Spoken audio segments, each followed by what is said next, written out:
Sandeep ji Canada से। राधे राधे महाराज जी। राधे राधे महाराज जी। अ, महाराज जी इन्होंने काफी लंबा लिखा है। इसका भावार्थ ये कह रहे हैं कि जो नाम का भाव है, जैसे कोई संत महात्मा जपते हैं तो उसका एक अलग प्रभाव होता है, और जो एक नॉर्मल इंसान जपता है उसका एक अलग होता है। नहीं, ये कह रहे हैं कि जैसे राम सेतु में हनुमान जी हैं। पहले इतना रुकिए फिर आगे बढ़िए। संत महात्मा किनको कहते हो आप? किसी वेश को कहते हो? किसी पद को कहते हो? संत महात्मा एक वृत्ति होती है, एक स्थिति होती, समझ रहे हो ना? पहले तो भ्रम हटाओ कि किसी हम वेश को ही केवल संत महात्मा कहते हैं, या किसी पद में बैठा है तो हम संत महात्मा कहते हैं। संत के लक्षण वर्णन किए गए हैं। ये आचार्य परंपरा से वेश मिला हुआ है, लेकिन संत के लक्षण नहीं है तो उसे संत नहीं कहा जाएगा। संत के लक्षण है, पैंट शर्ट में है वो तो संत है, साधुता है उसमें।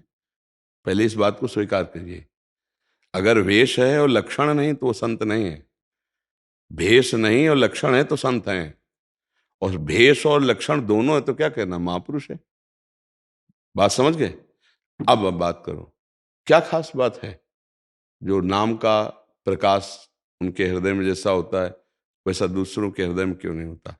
कारण, दूसरे संयम का बर्ताव नहीं करते, मनमानी आचरण कर बैठते हैं। अगर मनमानी आचरण ना करें और शास्त्र सम्मत आचरण करें तो वही उनमें प्रकाशित हो जाएगा। कितने ऐसे गृहस्थ हुए जो महामहिमा में स्वरूप में स्थित, भेष गृहस्थ और महापुरुष, जैसे पूज्य श्री भाई जी हनुमान प्रसाद पोद्दार जी महाराज, पूज्य श्री जयदयाल गोविंदका जी महाराज, कितने ऐसे नाम तुम्हें गिनावे। और इतिहास भरा पड़ा है, गृहस्थी में रहे महापुरुष रहे। अब मनमानी आचरण करो, दो चार माला घुमाओ तो फिर कैसे मर्जी करो? इनका वही था, कह रहे कि वो तो स्वयं सिद्ध है, दवाई तो दवाई है, चाहे डॉक्टर दे या कोई, असर एक जैसा क्यों नहीं होता। इसीलिए एक कुपथ्य और एक पथ्य से चल रहा है, तो पथ्य वाले में ज्यादा असर करेगा और कुपथ्य वाले को परेशानियां घेर लेंगी, नहीं घेर लेंगी? तो दवाई तो ठीक है, पाने वाले का अनुपान जो वैद्य ने कहा, सदगुरु वैद्य बचन विश्वासा संयम या न विषय के आशा। मनमानी विषय भोग करो, मनमानी आचरण करो तो फिर कुपथ्य हो गया ना। अब कुपथ्य होगा तो दवा तो बढ़िया है, अब आपको भारी विक्षेप पैदा कर देगी दवा, क्योंकि आप कुपथ्य कर रहे हैं तो परेशानी पैदा होगी। फिर हो सकता है दवा में असरदा हो जाए कि इतने समय तक जप रहे कोई लाभ तो मिला नहीं। जो पथ्य से दवा का सेवन करता है तो रोग बड़ी जल्दी नष्ट हो जाता है, औषधि अपना प्रभाव दिखाती है। ऐसे सदगुरु के द्वारा प्राप्त जो नाम मंत्र है, उनके द्वारा जो निषेध किया गया कि ये नहीं करना, वो नहीं करना चाहिए, तो आप देखोगे फिर वही रंग आप में आ जाएगा, जो संत में आता वही आप में आ जाएगा। संत का तात्पर्य है जो भागवतिक लक्षणों से संपन्न, दैवी संपदावान, निरंतर भगवत चिंतन परायण। अब वो चाहे वेशधारी हो और चाहे गृहस्थ हो, उसमें थोड़ी अंतर है। देखो विभीषण जी जब भगवान के सामने आए तो क्या कहा भगवान ने, तुम सरीखे संत प्रेम हो रे। और अपना परिचय विभीषण जी क्या दे रहे कि नाथ दशानन कर मैं भ्राता, निश्चर वंश जन्म सुरत्राता, सहज पाप प्रिय तामस देहा। ये अपना परिचय दे रहे। देखो संत की महिमा। और भगवान क्या कह रहे, तुम सारी खे संत प्रिय मोरे, धरो देह नहीं आन नहीं हो। मुझे लगता है कि हम अगर शास्त्र सम्मत गुरुजनों की आज्ञा के अनुसार अपने आचरण करें और नाम जप करें तो वैसे ही हमें लाभ प्रताप, वैसे ही भाव समझ में आएगा। अब मनमानी आचरण तो हमें फिर कैसे है? प्राय हम आचरणों में बड़ी कमी रख रहे हैं, चूक कर रहे हैं। आज जो है सत्संग भी सुना जा रहा है, साधन भी कुछ न कुछ किया जा रहा है, पर आचरणों में बड़ी चूक हो रही है। आचरण में चूक हो तो चलनी में गैया दुहे और दोष दयु को दे, हरिगुरु कहो न माने तो अपनो ही फल्ले। चलनी समझते ना, आटा की चलनी, और उसमें गाय दुही जाए, कहा जाए मेरे भाग्य में नहीं दूध बदा है, तो इसको मूर्खता कहा जाएगा कि भाग्य कहा जाएगा? मूर्खता कह जाएंगे ना। तो जो मनमानी आचरण है फिर वो आपको कभी उन्नति का अनुभव, कभी अध्यात्म का अनुभव ये नहीं होने देंगे। और आज मनमानी आचरणों की बाढ़ आ गई है। कौन भगवान की बात मानता है, कौन गुरुदेव की बात मानता है, कौन संत जनों की आज्ञा का पालन करना चाहता है। मन मानिया, जैसा मन बोले वैसे ही करना है, वही खाना, वही पीना, वही सोचना, वही समझना। कौन गुरु के वचनों के अनुसार चलता है? इसीलिए अगर गुरु वाणी पर हमारा विश्वास हो जाए और संत महात्माओं के जो आदेश उनके अनुसार, तो अभी आनंद आ जाए। ये तो हम मानने के लिए तैयार ही नहीं है कि जो संतों को मिलता है वो गृहस्थों को नहीं मिल सकता। ये हम मानने के लिए तैयार नहीं, क्योंकि ये बाहरी वेशभूषा है। आंतरिक चिंतन आपका किस कोटि का है, उसी कोटि से आपकी उन्नति होगी आध्यात्मिक।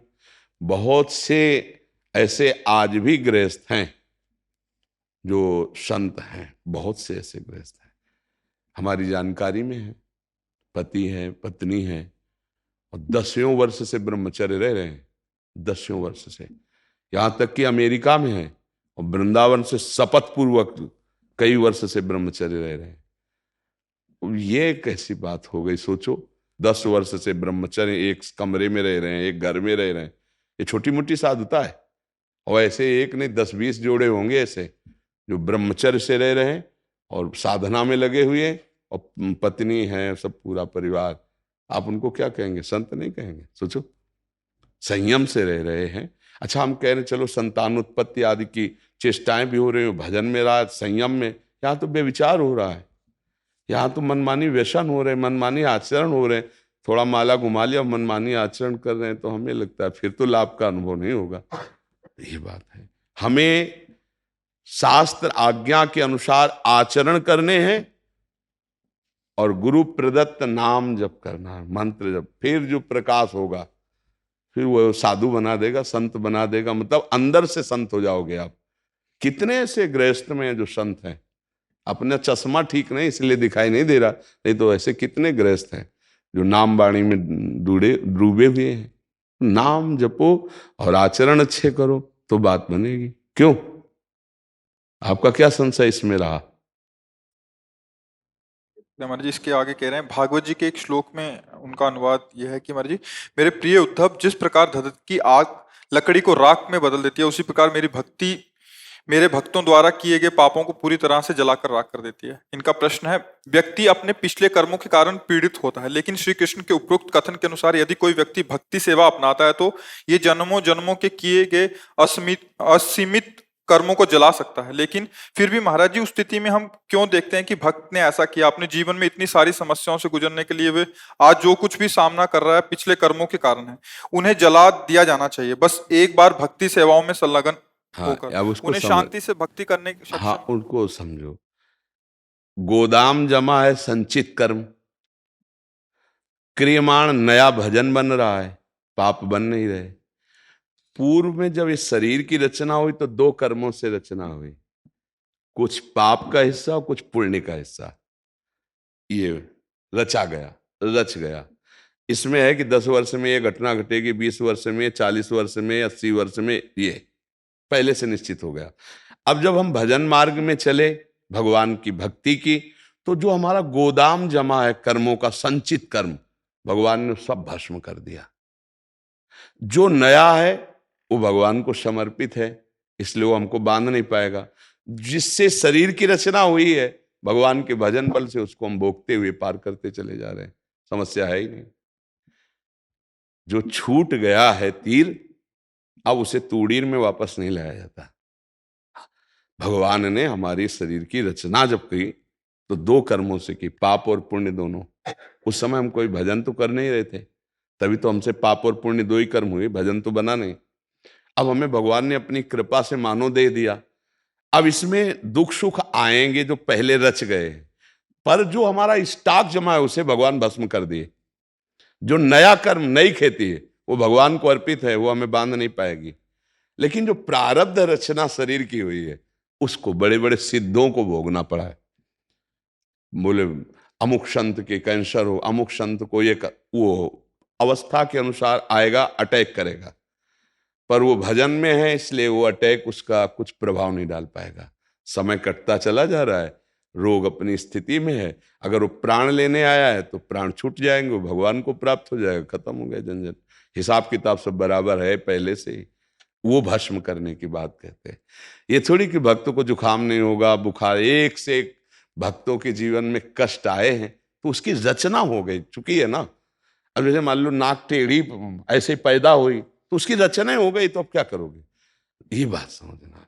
ये नहीं देखना कि संतों को प्रारब्ध भोग कष्ट क्यों मिल रहा है। बड़े बड़े आप आचार्यों को, गुरुजनों को देखो कितनी पीड़ा मिली धर्म पर चलने पर, भजन करने पर। महान महान कई बार महापुरुषों के चरित्रों को पढ़ के देखो आप, तो आपको पता चलेगा कितना कितना कष्ट सहा, और उस कष्ट में भी वो मुस्कुराते रहे हैं। भारी कष्ट, भारी कष्ट में भी उनके अंदर ये खास बात पकड़ी गई।